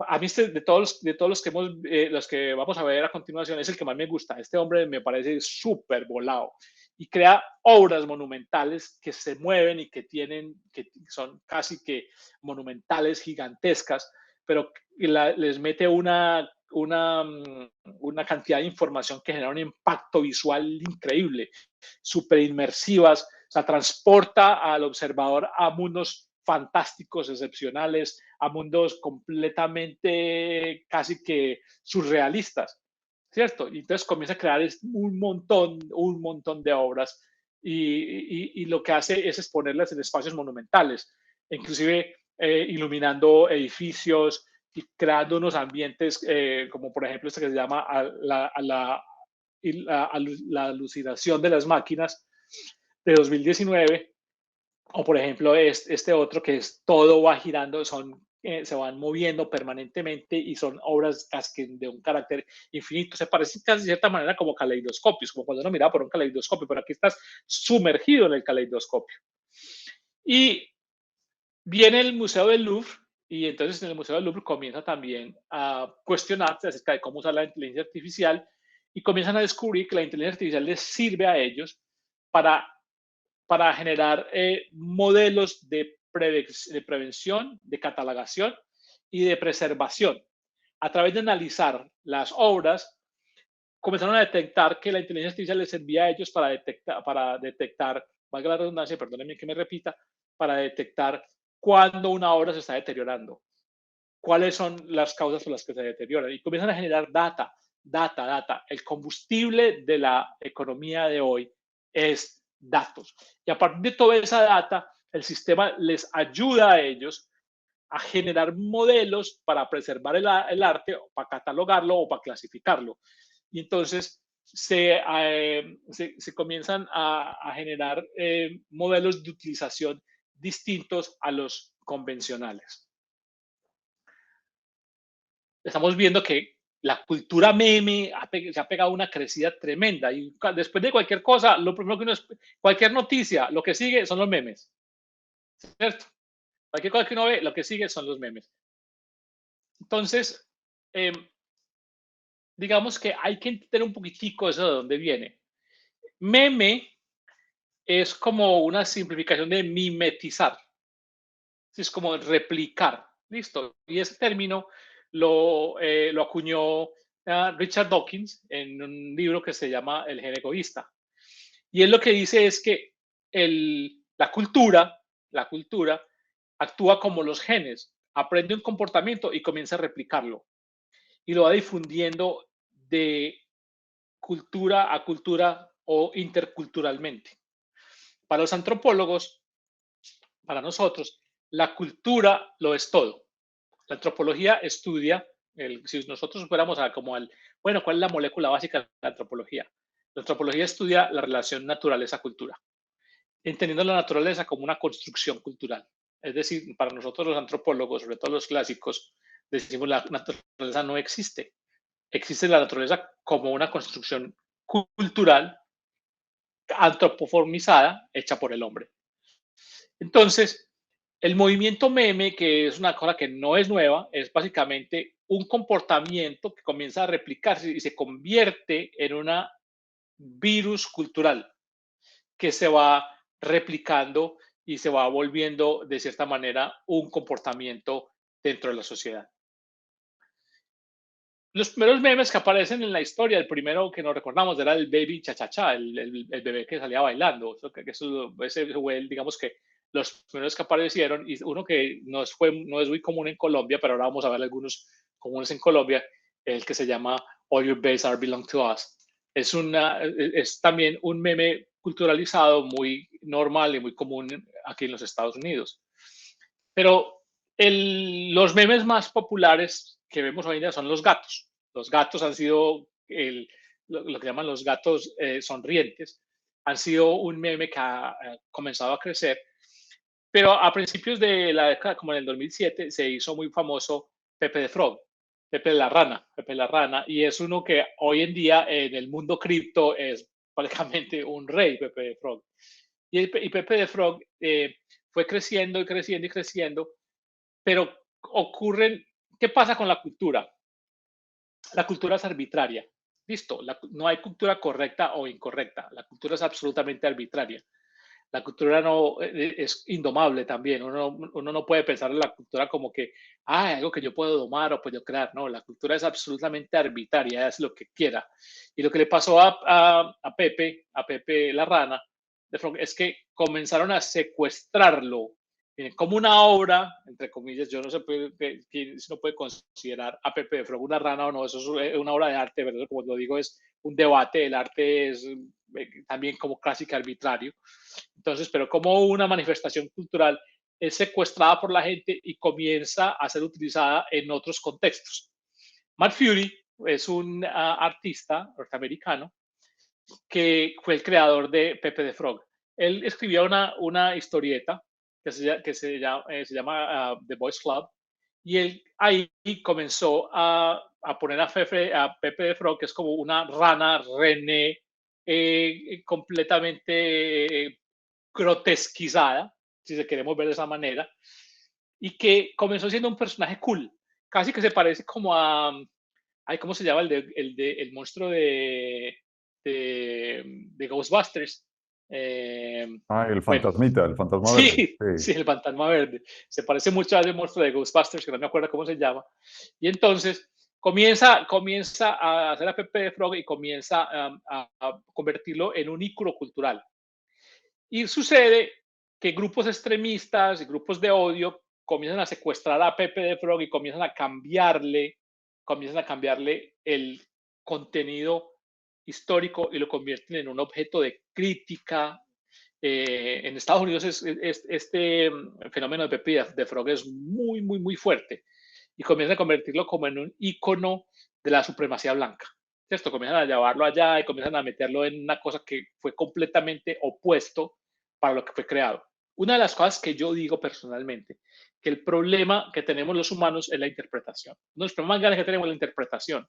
Es cómo interpretamos lo que vemos, porque cada quien interpreta desde sus filtros culturales, ¿cierto? Cada quien interpreta lo que ve y a veces lo que vemos no es lo que sucede, no es lo que sucede. A mí me pasó una cosa ayer que es el clásico ejemplo de eso. Yo tengo 2 perritos a los que quiero mucho y que los camino todos los días a las 5 de la tarde. Y ayer una de mis perritos, una perrita que tengo, se estaba comiendo un pájaro muerto. Cuando estábamos caminando, no me di cuenta, cuando la vi, ya vi las patas del pájaro en la boca. Entonces me agaché, la regañé, le saqué el pájaro de la boca y la regañé. Y pararon unos tipos y me empezaron a insultar. Estaba maltratando al animal. Me empezaron a tratar así, me trataron y me empezaron a insultar. Usted es una porquería, usted es lo peor, lo peor que existe. Y yo le dije, no es lo que ustedes piensan. O sea, yo no estoy maltratando al animal, simplemente estoy evitando que se coma una cosa que le va a hacer daño. Porque me ha pasado que a mi perro, que le gusta comer basura del piso, se me ha enfermado 2 veces y tiene un problema, es que se les voltea el estómago. Entonces se puede morir. Entonces yo tratando de evitar una cosa negativa para el animalito, terminé siendo acusado de una cosa que no era lo que estaba sucediendo. Por eso es lo que yo digo, el problema es la interpretación. ¿Cómo interpretamos lo que vemos? Entonces, con Pepe the Frog comenzó a suceder que secuestraron el personaje y ahora el problema que tenía Matt Fury es cómo rescato a Pepe the Frog. Y la forma de rescatar a Pepe the Frog fue cambiando el uso de Pepe the Frog. Dejó de convertirlo en un personaje público y lo tokenizó, lo llevó al blockchain. Entonces, lo que hizo fue quiero mostrarles una cosa para que ustedes vean lo importante de eso. Tomar la figura de Pepe the Frog, convertirlo en un criptomeme, o sea, que nadie pueda usar a Pepe the Frog sin mi autorización. Listo, todo lo que existe alrededor de Pepe the Frog, todo lo que vamos a encontrar en la calle, a partir de este momento necesita autorización. Es decir, que si tú tienes un uso indebido, está sujeto a que yo te pueda demandar. Y creó el criptomeme y esa figura hizo que sucediera un fenómeno súper loco hoy. Todo el tema de los criptomemes. Pero tokenizando a Pepe the Frog, convirtiéndolo como en un elemento de marca, ¿cierto? Si ustedes miran aquí, ay, perdón, volvimos, si ustedes ven aquí, quiero que ustedes observan aquí, miren, este hombre tokenizando a Pepe the Frog ha levantado $2 millones. $2 millones, dándole un valor de centavos de dólar a Pepe the Frog y convirtiendo a Pepe the Frog en una criptomoneda, si lo queremos entender así, porque en realidad eso no es un depósito de valor. Lo convirtió en un elemento cultural. Como un artista, dueño de una marca como Pepe the Frog, esto es un poquito complejo como de entender. Yo soy un artista y hago una creación. Listo. Y lo que quiero es proteger mi creación. Y para proteger mi creación necesito recursos. Y entonces, un elemento que está en el ámbito cultural, la forma de protegerlo es decirle a mucha gente, hey, ayúdenme a protegerlo. Pero para que la gente esté segura de que ese elemento se va a responder a unas reglas y va a ser protegido y hay una transparencia y una, digamos que una confianza de que se van a hacer las cosas bien hechas, entre comillas, porque siempre se pueden hacer las cosas mal, es llevarlo al blockchain para protegerlo allá y convertirlo en un elemento de intercambio de valor, casi que en un depósito de valor, más que todo apoyado en un contexto cultural.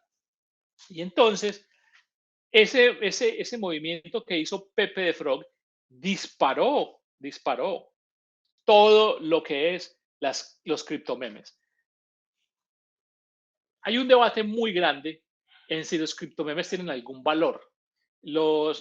Y como te digo, depende de cómo uno lo mire. Si uno se ubica en el contexto en el blockchain se llama el DeFi, o sea, las finanzas descentralizadas. Si uno se ubica en ese contexto, los criptomemes los llaman los shitcoins, o sea, perdónenme el francés, pero dicen las monedas de mierda. Pero precisamente no tienen ningún valor porque son objetos de uso cultural. Uso de uso cultural. Cómo un meme se convierte en un objeto de uso cultural y cómo se va generando toda una comunidad alrededor de ese objeto. Si ustedes vienen aquí, miren, si ustedes lo ven aquí, dice, hay 14.554 personas que quieren proteger y que quieren tener el criptomeme de Pepe. Así es, no valga absolutamente nada. Así no valga absolutamente nada. O sea, así no se utilice como un elemento de valor. Aunque hay otras formas de monetizarlo. Entonces, por ejemplo, los gamers utilizan esos criptomemes para pagar sus juegos, bueno, y para hacer otras transacciones en el mundo del gaming. Pero eso es un caso muy interesante para uno analizar. Bueno, y está entonces nace lo que llamamos los memenomics. O sea, cómo tokenizar los memes, cómo convertir los memes en elementos de transacción y cómo los memes comienzan a tener dueño. Me hago explicar, porque los memes no tienen dueño. Entonces están los memes famosos como I can have a cheeseburger o este del gato que también fue muy famoso, este le dio muchas vueltas al mundo, que me decías que me amaba, que me iba a traer a cenar, lo que sea. O está pues, por ejemplo, el meme de marica ya de Karol G, que ya se volvió todo un tema de cultura, o los memes de los tristes célebres memes de Pablo Escobar, o los memes de Yoda. Entonces, vamos viendo cómo hoy el meme se está convirtiendo en un tema de marca, ¿verdad? Cómo es el meme se convierte en una representación cultural y de marca. Karol G está perdiendo plata, se lo digo, por no registrar la propiedad del meme de marica ya. Si fue ella la que lo hizo, pero yo no sé quién lo hizo, me declaro ignorante en el tema, pero si ella fuera la dueña de eso, está perdiendo plata porque podía tomar ese meme y perpetuarlo y volverlo en un icono de marca. Es como volverlo parte de su sombrilla de marca. Y comienzan entonces, digamos que en el contexto económico, comienzan a surgir las criptomemes utilizadas como mecanismos de pago en el mundo del gaming. Entonces, la más famosa de ellas es Dogecoin. De nuevo, quiero que ustedes entiendan que es casos de uso del blockchain. No se les olvide nunca eso. Cuando ustedes vayan a comprar, si van a comprar criptomonedas, si van a meter en la blockchain, piensen siempre en cuál es el caso. Lo primero que tienen que preguntarse es cuál es el caso de uso de ese token. El caso de uso de los criptomemes es única y netamente cultural. O sea, eso tiende a valer nada, pero es un tema ahí entramos en el tema de las tribus urbanas, entramos en otro tema de culturas, entramos en otro tema de los subgrupos, entramos en otro tema completamente distinto a un objeto que yo estoy invirtiendo de valor, donde yo estoy almacenando y depositando valor. Listo, entonces surge Dogecoin, que no sé si todos saben, Dogecoin surge de una broma entre Elon Musk y un amigo, estaban conversando en un debate y hablando sobre el valor de Bitcoin y hablando de las criptomonedas Elon Musk, si mal no estoy, y la anécdota es así en ese sentido, porque no me acuerdo muy bien, le dijo al amigo que si él hacía una moneda, un meme coin, estaba completamente seguro de que podía levantar 100 o 2 millones o algún valor así, no me acuerdo exactamente cuál es, inmediatamente. Apostaron que no iba a suceder y evidentemente sucedió. Y entonces después, la anécdota es así más o menos, porque no tengo todos los detalles, y luego surge otro en respuesta a Dogecoin, que es Shiba Inu, que dicen que es el Dog Killer, el que surgió para matar a Doge. Porque en algún momento Elon Musk dijo que si triunfaba Dogecoin, él iba a aceptar Dogecoin como pago de sus vehículos Tesla y que esa era la moneda que lo iba a llevar a la luna. Bueno, entonces llegamos al tema de que estamos hablando ahorita. Entonces, ¿cómo como artistas y como artistas utilizar en beneficio propio el tema de los memes? En el año 2021, Iggy Azalea, que es una cantante australiana, creó un meme que se llama Mother, mamá, ¿cierto? Y lo creó como un mecanismo de financiación de su arte. Ella simplemente por lo que dice es, vean, yo soy un artista, yo necesito financiarme y quiero crear una cosa que se llama Creamverse. Y ella es como el cremaverso, ¿cierto? Es una palabra bastante rara y difícil de interpretar en el contexto en español, pero la crema en Estados Unidos, de cream de la creme, es como la gente más play, la gente más bacana. No son los ricos como muchos piensan, no, la gente más bacana. Entonces, el mundo de los bacaneados, por decirlo así, yo quiero crear eso como un elemento de cultura, pero yo necesito financiar ese elemento de la cultura y creo un meme. Y eso, cuando arrancó, no valía nada. No valía absolutamente nada, pero fue un mecanismo con el que ella usó para generar recursos. Es como yo vendo un pedacito de mi imagen a través de ese meme y cómo genero recursos para financiar mi arte. Y bueno, las cosas cambiaron radicalmente. A partir de ese experimento, ella ha recaudado 49 millones de dólares en un meme que para el que no hace parte de esa comunidad no vale absolutamente nada y que tiene 25.346 tenedores y del cual hay un supply es un inventario de, usted ve aquí, como 986 mil millones, casi como 986 billones americanos de tokens. Eso es importante entenderlo porque no son infinitos. Es decir, bueno, yo aspiro a tener un billón de fans. Y entonces, el valor, obviamente, pues lo da el mercado, pero cómo a partir de un criptomeme se genera un mecanismo de financiación para un artista. Y eso entonces nos lleva hacia todo un nuevo modelo que hoy se está comenzando a crecer, que yo les recomiendo que se metan, que lo estudien, que lo miren, que se llama los tokenomics. O sea, la economía de los tokens. Entonces, ¿qué es la economía token? Es el proceso, la economía token es el proceso de convertir los derechos de propiedad sobre un activo, llámese un edificio, una obra de arte, una película, una obra musical, en un token digital, en una blockchain. Es la propiedad de esta casa, la propiedad de esta película, la propiedad de esto, la voy a convertir en tokens, la voy a tokenizar. Es decir, yo puedo tomar esa película y vendérsela como hizo Iglesias a 1.000 millones de personas y que cada uno me pague centavos de peso, centavos de dólar. Ahora bien, es importante que ese artista tenga un respaldo, ¿cierto? Porque obviamente, si a mí no me conoce nadie, pues va a ser ese token probablemente no valga nada o no recaude. Es más que todo un mecanismo de marketing, pero que ayuda también a generar cierta atracción. Y hay un caso muy súper interesante en el mundo del video. En el mundo del video, y es el caso de la NBA. La NBA, ahora piénsenlo como en fútbol, algo más cercano a nosotros es el fútbol. Pero lo que hizo la NBA fue que creó, en Estados Unidos son muy comunes las tarjetas coleccionables. O sea, los niños, los muchachos, inclusive los adultos, para lo que nosotros son las estampitas del álbum del Mundial de Panini, bueno, para los gringos, la NBA y las estampas del béisbol son también igual o más apetecidas de lo que sucede con esas estampitas del álbum de Panini.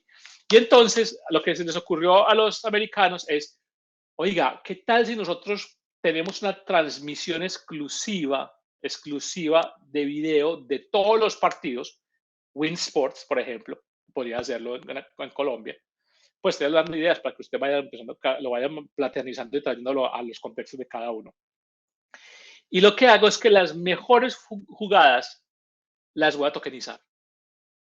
Entonces, el gol la canasta de Michael Jordan, esa que se volvió la marca, el salto del ángel que llaman de Michael Jordan, se volvió su marca, la convirtieron en un momento y la tokenizaron, ¿cierto? Y entonces uno puede entrar y comprar ese momento y es una pieza única y exclusiva tuya. No es un NFT, es un token. Bueno, pues, podría hablarse de un NFT porque es única, indivisible, no se puede partir en pedacitos, todo eso.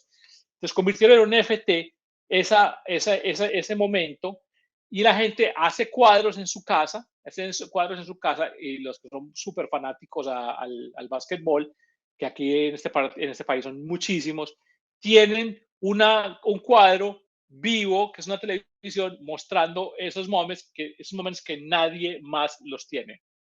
Entonces, llevemos el contexto del cine, al contexto del video. ¿Cómo podemos nosotros vender video, películas o propiedad, propiedad parcial o total a través de la tokenización? No se dejen enredar de Gabriel Bedoya. Pongámoslo en unas palabras mucho más larguitas, a través de contratos inteligentes. Si yo voy a comprar tu película, ¿qué me vas a decir? Pues Gabriel, venga, firmemos un contrato, ¿cierto? Si yo soy una reproductora o lo que sea y quiero mostrar tu película, entonces lo más seguro es que tú me hagas un contrato y te lo firme, con los riesgos que tienen los contratos del mundo real normal, que yo te haga trampa, que la reproduzca más veces de lo que se ve, todo. Pero cuando yo vuelvo eso en un mecanismo de contrato inteligente, solamente se va a poder reproducir en plataformas de blockchain. Me explico, para darle play a esa película, no le vas a poder dar play en YouTube, no le vas a poder dar play en una cosa normal, en un VLC. Para poder darle play vas a tener que tener un repositorio de blockchain que permita darle play. Y si el contrato inteligente dice, la vas a ver una sola vez y no más, le diste play, se acabó, se murió. Sí, se cumplió el contrato inteligente. Eso es muy interesante. Obviamente, ese tema del básquetbol y del fútbol y de todo eso, porque ahora también no quieren llevar el caso de Top Shots, lo quieren llevar al fútbol. Y sobre todo para el fútbol de selecciones.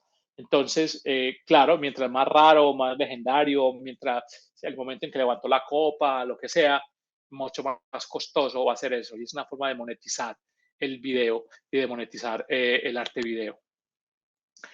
En conclusión, muchachos, prácticamente hoy todo puede ser tokenizado y el mundo de la propiedad privada en el futuro no me cabe la absoluta duda de que va a ser tokenizado. Hoy cada vez lo estoy viendo más en el mundo de la propiedad raíz, en el mundo de las joyas, la tokenización de los objetos. Y cada vez va a ser más y más y más, porque es una forma de hacer negocios partiendo de la desconfianza para generar confianza. Pregunta: ¿a quién le pertenecen las creaciones musicales de Mozart? ¿A él o a su piano? ¿Quién se atreve a contestar la pregunta después de esta tanda de conversación del día de hoy?